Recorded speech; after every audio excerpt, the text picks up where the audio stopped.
Rockstar Gang, what up? What up? Appreciate everyone joining the live stream. Do me a favor, make sure on your way in, make sure you smash that like button, hit that subscribe button on the way in. I would greatly appreciate it.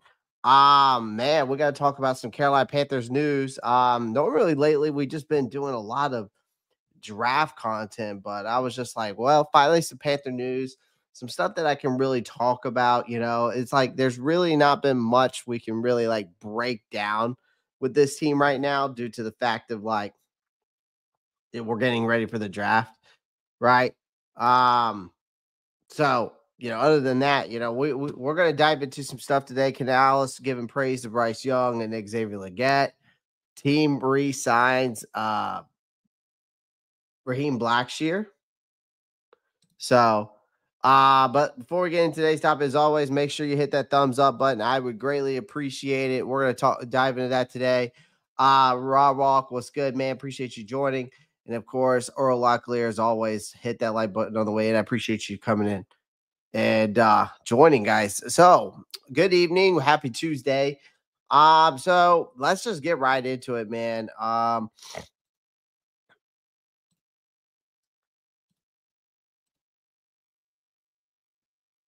Let me do this. Let me get right into it. So here's the thing. Carolina Panthers have re-signed Raheem Blackshear. Okay. They have signed Raheem Blackshear. And this tells me a lot about where this franchise is going with this, ladies and gentlemen. And why they went with this. Number one, I'm wondering if this means there's a couple things that are going in my head. Number one, this already proves my point that Jonathan Brooks will not be back. Okay. Number two, it also proves my point that that doesn't prove my point, but I don't think Carolina is going to may not draft a running back now. Now, I could be wrong. They could end up drafting a quarterback. Okay. They could end up drafting a running back, but I feel like this is a move that, I mean, it makes sense, but it doesn't. Like, I mean, basically what they're doing here with this move with Raheem Blackshear is they're keeping their return game steady and their running back room. I mean, they're just adding depth to it. Like, so they officially now have like 3 running backs: Daddle, Blackshear, of course, Chuba. Like, 1-year deal. Again, it's just another running back transaction for this team that has been. It has been an eventful offseason, I feel like. But I feel like after the first 2-3 days of free agency, after that, it's slowed down so quickly. Again, you're talking about a guy who's 25 years old, entered in as an unrestricted free agent after the Panthers opted to not bring him back earlier in the offseason. And they have not brought him, and they have now brought him back, likely valuing him as a special teams contributor and a depth at this position. Okay. And for those of you guys that don't know, Blackshear was undrafted back in 2022, began with the Buffalo Bills. Carolina poached him off their practice squad back in September of that year. Since then, he has suited up for us for 41 games in a Panthers uniform, contributed both as a rusher, receiver, but just has been in a limited role. Over the three seasons, he's logged over 52 carries, over 203 yards, 3 touchdowns. He's also recorded over 16 receptions for over 38 yards. So, I mean, his offensive role has been very minimal. I mean, Blackshear has carved out a niche as Carolina's primary kickoff returner specialist. He returned 19 kicks in 2022, 16 in 2023, and then he led the league in 2024 with 31. So finished second in the NFL for total kickoff return yards, 791. We're talking about a guy who's 5'9", 190 pounds. Also, handled a team high of 17 punt returns last season. I mean, proving his value in the often overlooked special teams phase of the game. This is a crowded backfield now, though, right? I think that with bringing him back, there comes this amid a series of running back moves by the Panthers, right? You get Blackshear, or you get Rico Dowdle just a month, basically last month on a 1-year deal. You adding him to the rotation with Chuba Hubbard. We know this team is set without Jonathan Brooks, especially for the entirety of the 2025 season due to injury, right? And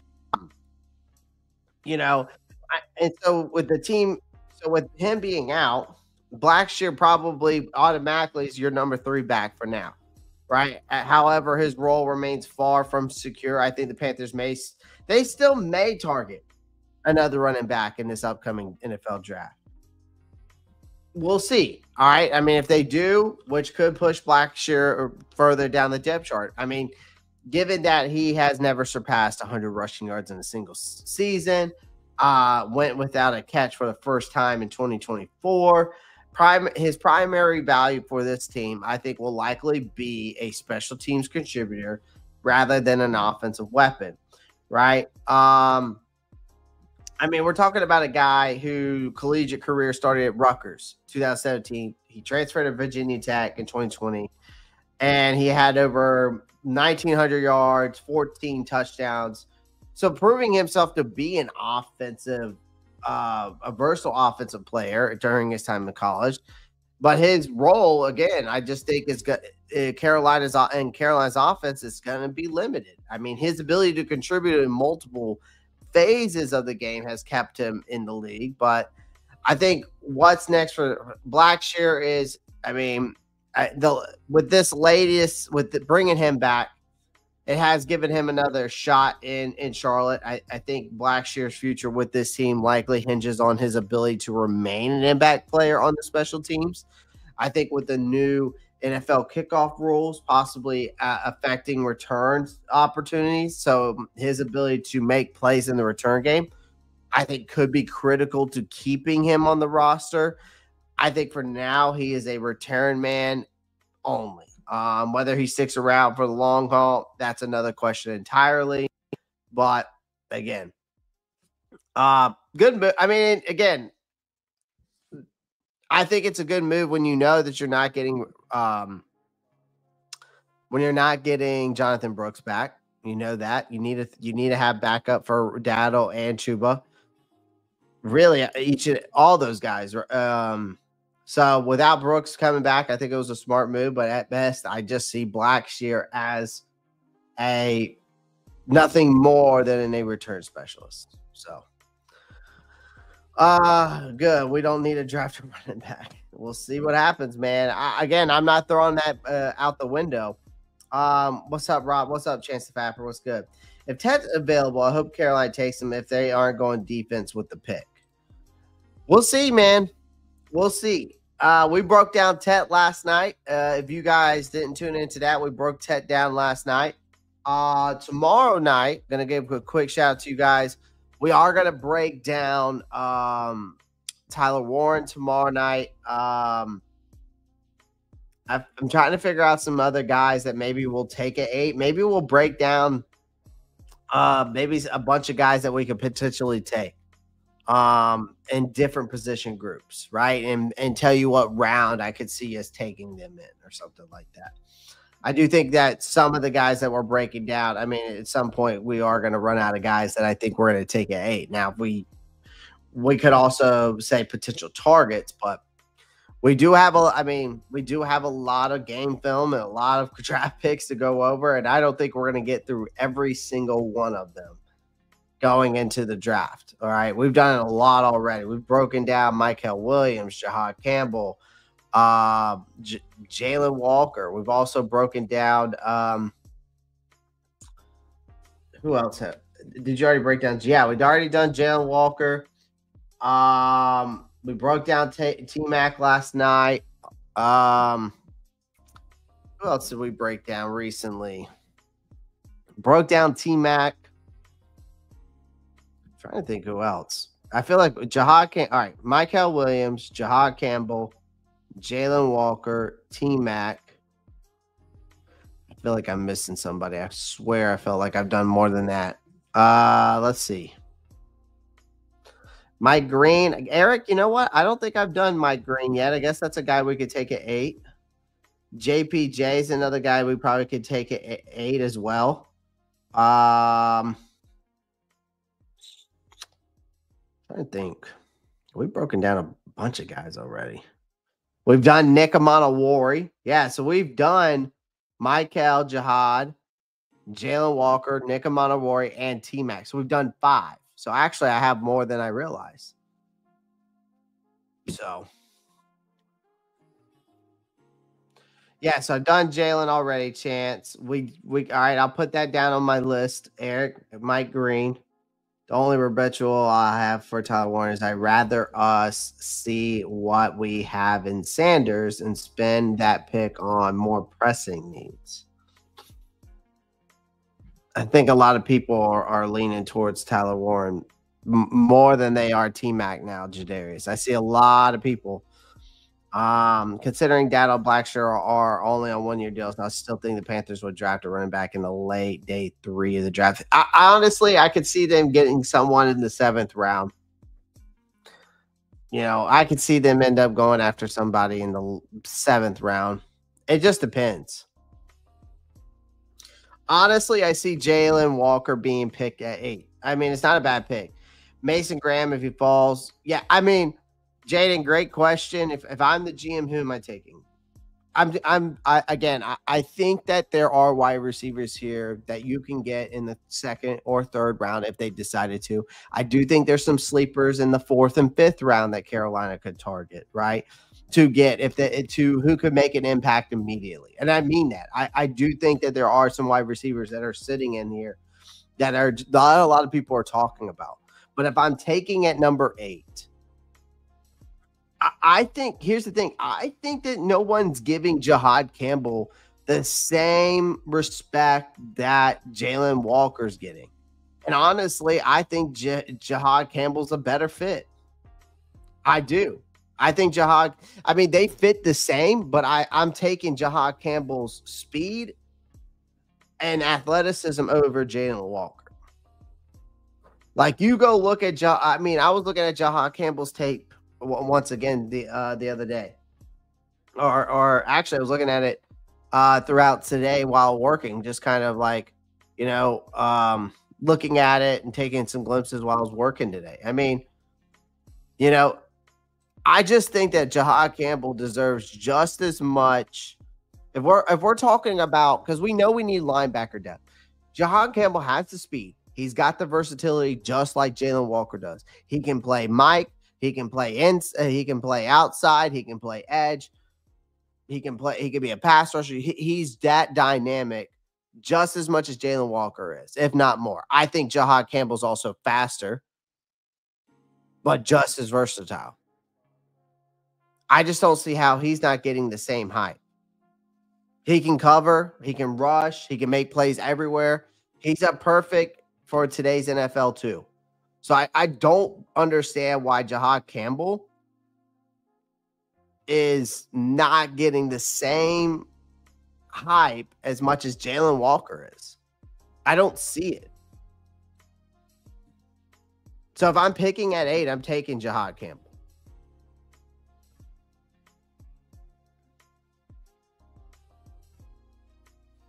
You should check out Finnan from Bowling Green. I think I saw his highlights. He's pretty good in the past game. Yeah, big weight. I've watched his film. Very underrated tight end. He was at one point ranked the 2nd best tight end. There are some issues with him though. That I need to. I think the reason why he fell down is he does have some issues when it comes to certain things. And I was kind of taking some notes on him the other day. Let me see what I put down for him. What did I put down for him?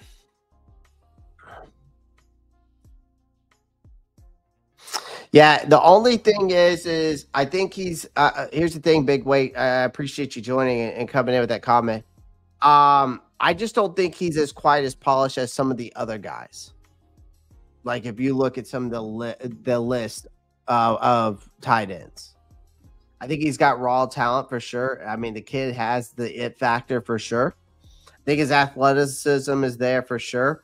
Got that sudden burst of speed and make him a tough matchup, especially if you line him up against linebackers who don't know how to cover in space. There's a ton of upside with him, right? I think he could develop into a top tier tight end in this league. He has to improve his blocking though, and he has to improve his route running. Like again, he is a tight end. I think if you take him, you're taking a chance, and I do think it's a high risk, high reward type of guy, right? And if you're willing to take that chance, then Finnan is a guy you should target.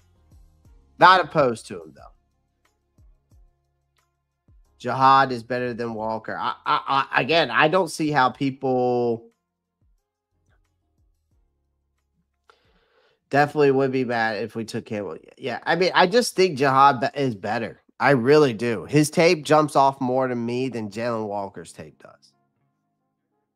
And really, they're the same type of player. I just think that the speed and the athleticism, the high motor that Jihad Campbell has, and how he can just play anywhere on that defensive side, and how well he covers. I think he's a better coverage against wide receiver. We've seen him against wide receivers, Jihad Campbell.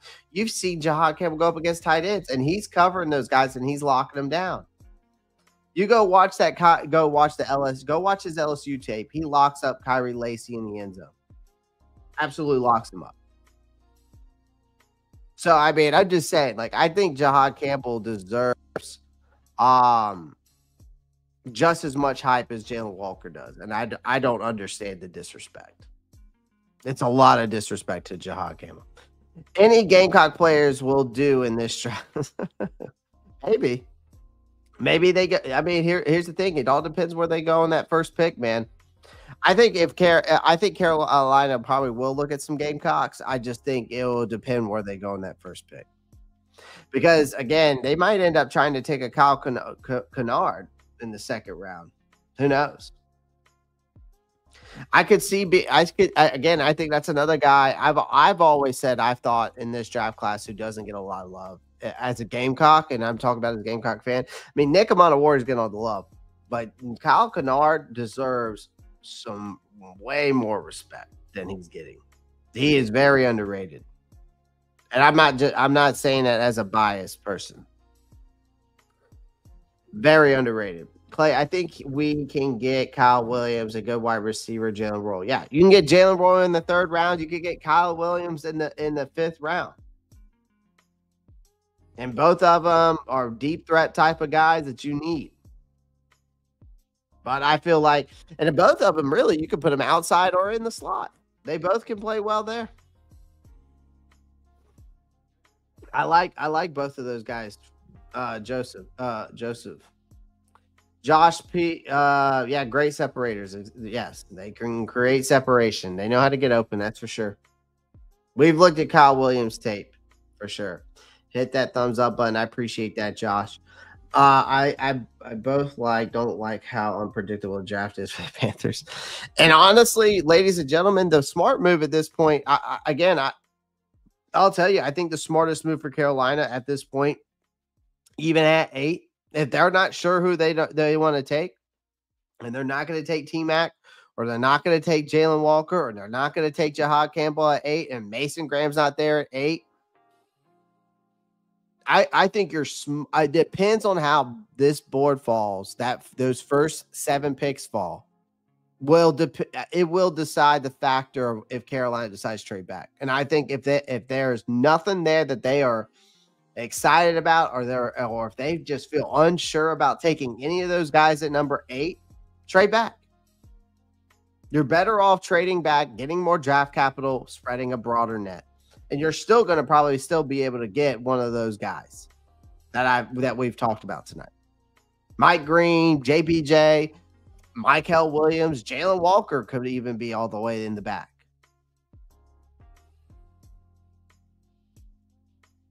There's no telling. There's no telling where this is going to go. There's really no telling. It's tough for me to say but I think the smartest move at this point, at that point, depending on how that board falls, I think it will be for them to trade back.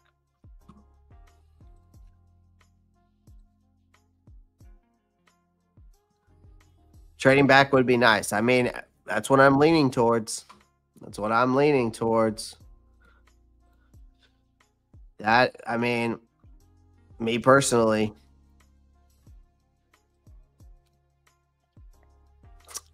All right. Canales praises Bryce Young and Xavier Legette. We'll talk about Legette first. So there has been reports that obviously that Dave Canales sees star potential in basically Xavier Legette, right? Joe Person says, asked about being connected to DK Metcalf and whether the Panthers offense needs that level wide receiver at some point. Dave Canales said, I think that we've got that guy in Xavier Legette. Now, the Carolina, we know we didn't land DK Metcalf, and this fan base was going nuts for DK Metcalf, right? They were going nuts before it was DK Metcalf. Before DK Metcalf, it was T. Higgins, and then it went to DK Metcalf, and then there was rumors of Brandon Ayuk coming out, right? But Dave Canales believes they've already have the version of DK Metcalf in their own building. And he's obviously making no secret about it, of his confidence in Xavier Legette. And especially at the league's annual meetings down in Palm Beach, Florida. Obviously fielding questions from the media, and where he not only acknowledged this team's past interest in Metcalf, but also made it clear that Legette is the team's #1 receiver moving forward. That's a strong take. I have to say, that is a very, very strong take. What's up, Cyburn? I appreciate you. I appreciate you. What's up, man? Good evening.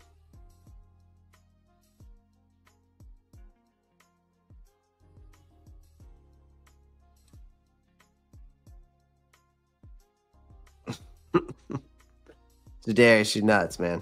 You're nuts. You are nuts, my friend. I love it though. I'm promised, but here's the thing. It's a big take. Here's the thing. I'm a bit, of course, being a Gamecock fan, love Xavier Legette. He's a fucking character. You can't hate on his personality. If this guy ends up being another DK Metcalf, he might be the wide receiver. I mean, and I'm not saying he's going to be the face of the league, but maybe he might be the face of the wide receivers of the league just because of his personality. And if he ends up being good, just like a DK Metcalf. All right. He's not going to be Jamar Chase, or he's not going to be a Justin Jefferson. Okay. But again, you're talking about a guy who is a product of University of South Carolina. Okay. You drafted him last year's draft, 32nd overall, right? Which you traded up to go get him, right? And his rookie season, there was a lot of glimpses. I think there was a lot of potential we saw. And I think we saw a lot of potential that was left on the field that we missed. And that he missed, I should say. He missed. I mean, he did have almost a 500-yard season. He had over almost 50 catches, so 49 catches, 497 yards, 4 touchdowns. Okay. However, in my opinion, it was far from smooth sailing. Okay. I think his ability to create separation, his physicality were impressive. But again, the ball security issues for me surfaced as the worst possible times, especially most notably the cost drops against Kansas City and Philadelphia Eagle game, right? We all remember those, and I don't think anybody will forget those drops in either one of those games. Those struggles are what make Canales, I feel like, endorse these guys, really, right?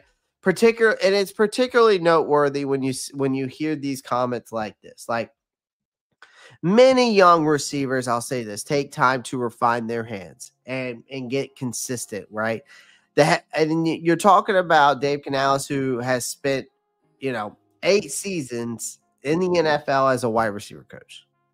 So clearly, as a guy who's been around great talent, like DK Metcalf, obviously he clearly believes, though, that Legette has what it takes to develop as an elite pass rusher. Now, here's the thing.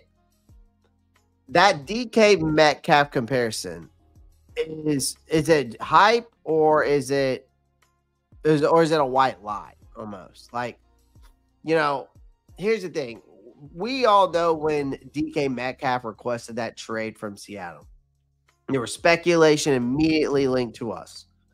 Given this team's glaring need for a top-tier receiver, right? And then you got Canales' pass connection to that Pro Bowl, and then ultimately Metcalf landed in Pittsburgh, right? And Canales' response when asked about, again, and that's what we got right there. He was asked, and he already said that we've got our guy. I think that the physicality, if you're comparing DK Metcalf to Xavier Legette, the physicality comparison isn't, I'll say this, I don't think it isn't far-fetched, right?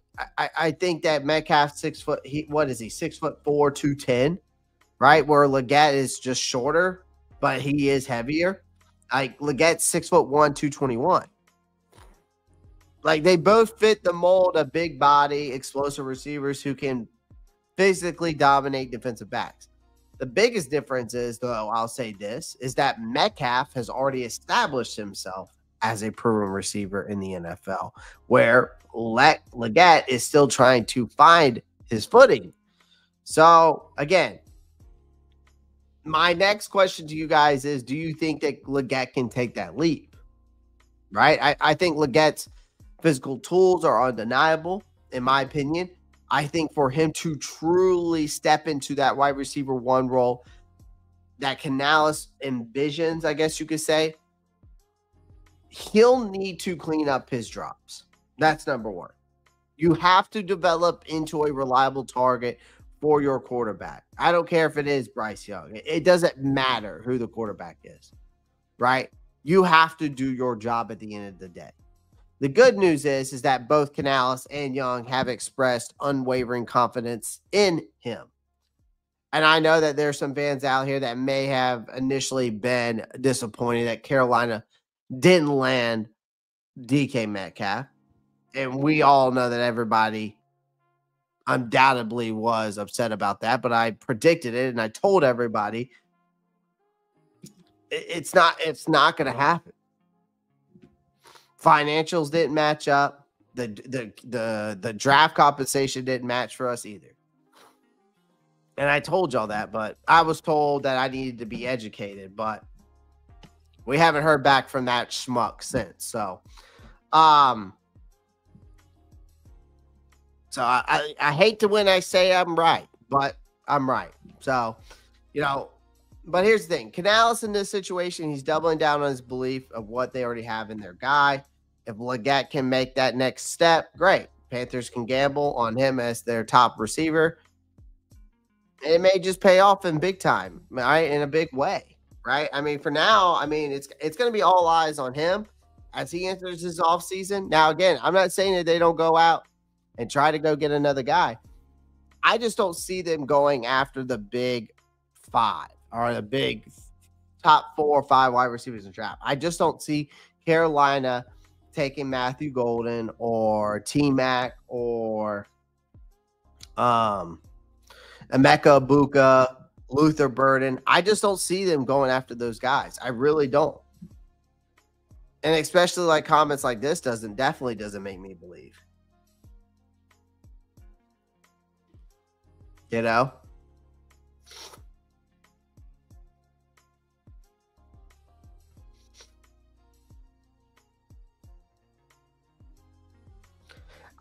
T-Top said, I think that is I think that's a bit too harsh. I don't think Jonathan Mingo's ever broken 400 yards, much less almost 50 catches. And how many touchdowns? We're talking about Xavier Legette, who had basically 49, had 49 catches for over 400 yards, almost 500, 4 touchdowns. That's better than Jonathan Mingo has ever done. Okay. But again, and that was in his first year. So I think for us to say that he's more like Jonathan Mingo, I think that's a ridiculous statement. Now, let's see how this year goes and give him. I'm a big believer in giving guys 2 to 3 years. Okay. He's going in year 2. Let's see what happens. The man was playing with a hurt wrist. I could tell when it happened because after he started bodying catches instead of hand catching, hurt his foot too, had a surgery on his foot this offseason. Yeah. I'm going to wait for season 2 before I say either way about XL. That's what I'm saying. His hurt wrist, hurt foot. They downing this man. We saw the potential. We clearly seen when he got injured, changed his ball catching. Yep. I saw a video of XL and Coker doing workouts together. If Coker could show some moves and routes to up his game, he will have a good bounce back season. Yeah, that's true, Big Weight. I did see that. I saw that video and that clip of them as well. Again, love to see that they're working out together. Continue to build that chemistry. Continuity is huge. Continue to work on their game and refine their game. It's a constant thing and battle they got to do each and every off season. Especially with both of them going in their second year. I think that there's definitely some development there that needs to be done for sure. Yes, bro's gonna be elite. I hope so. Yeah, Legette has shown more potential. That's what I'm saying.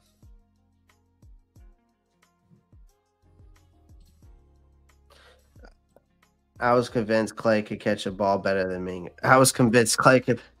Oh, I got hands all day, Jadarius. Y'all should see it. I don't drop anything. I don't drop nothing. I got hands all day. All right. I got hands for days.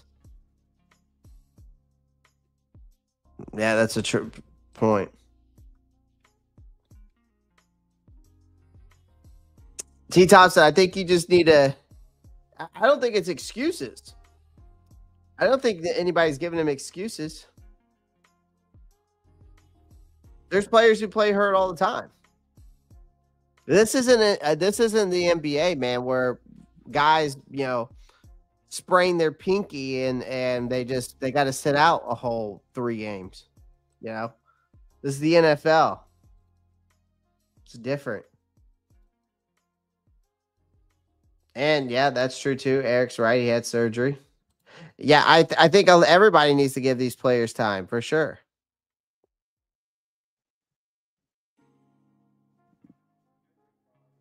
Cyburn, what's good? What is good? What in the world is this guy doing? Cyburn became a YouTube member today. I appreciate you, my guy. Shout out to you, brother, for becoming a member today. I greatly appreciate that. That goes a long way. You don't even understand it. Shout out to you, my guy. I appreciate you.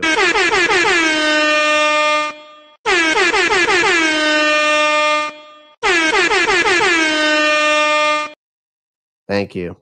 Appreciate you, Cyburn. Appreciate you. Just stopping by to say I hope we trade back. XL will be number 1. Hey, never know. Hey, I'm back. Been busy with life. Hey, it's all good, man. It's all good, my guy. All right, let's move on.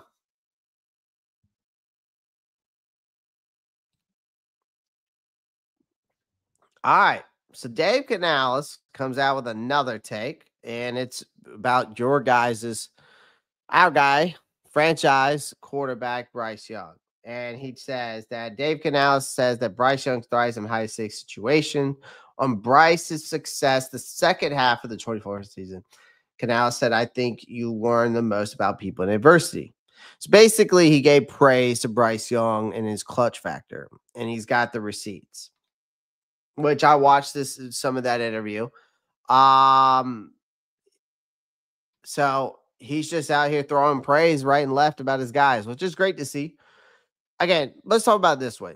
Bryce Young's rookie season was rough. There's no sugarcoating it. Okay. He only notched 2 wins, but both came on game-winning drives, if we remember that correctly, right? Capped off by last second field goals.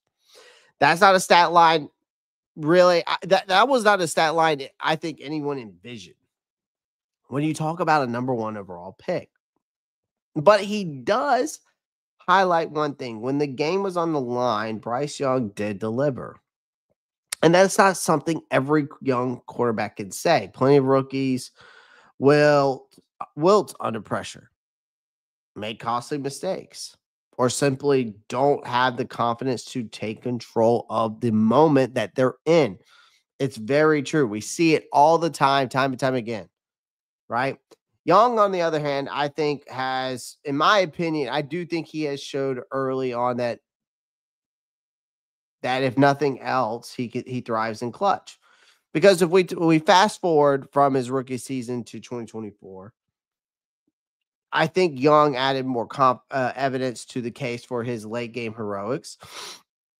I think he orchestrated game-winning drives against the Saints, Giants, technically thanks to some officiating in those games, right? Cardinals and Falcons against the Chiefs, he put together a game-tying drive after the 2-minute warning. And if not for a key drop, he would have had the same against the Eagles.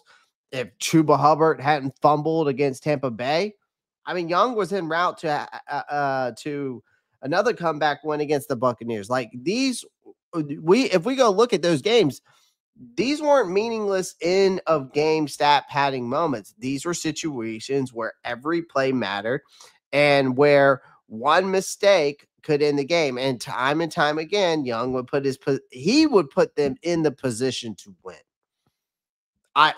You can say what you want, but he put him in a position to win every single time that we go back and watch those games. Every single time. Right? So it's not coach speak. It's a proven trend over the first 2 seasons with him. Now, some quarterbacks, I'll say this. I'll say this. I think some quarterbacks in the NFL need perfect environment to succeed, like elite protection, a dominant run game, top tier wide receivers. Okay. Young hasn't had any of that, yet he still has managed to come through in some critical moments. That's a lot about that. That says a lot about his poise, about his confidence, and his ability to read the game when it does matter the most. Now, let's be real. And I'm going to be real with you, okay? I do still believe in Bryce Young, so let's get that straight first off. Number 2, I do want to be clear on this. His overall performance hasn't been spotless. All right, let's be clear on that. We know this Panthers offense has been an ongoing construction project. Young has had his fair share of struggles, for sure. He's dealt with shaky protection, inconsistent receiver play, a run game that has disappeared at times, and at points he's looked hesitant. He looks like a player that's trying to process too much at once sometimes, and that's natural for a young quarterback, right? Especially one working behind an offensive line that doesn't give him the time that he needed, especially in his rookie season. But despite all of that, he's proven that when the pressure is at its highest, he does play his best. That's the difference between a quarterback who simply manages games and one who can take over when it matters. So, again, not every quarterback has that in them. I think Bryce Young does. And if Carolina can finally build a competent offense around him, give him the weapons, and I think the protection they've already done. I think we saw a lot of I think we saw 10 light years better last year in protection. The system he needs, then the conversation will shift. Because I think what happens is instead of talking about his ability to fight through adversity, we'll end up talking about how far he can take this team when he's actually set up to succeed. So if he's already showing up in those clutch moments with a shaky supporting cast, imagine what happens if you get him the right cast. Imagine that. Imagine that. You get him the right cast. If he's got the clutch gene, imagine what happens if you get him the right cast.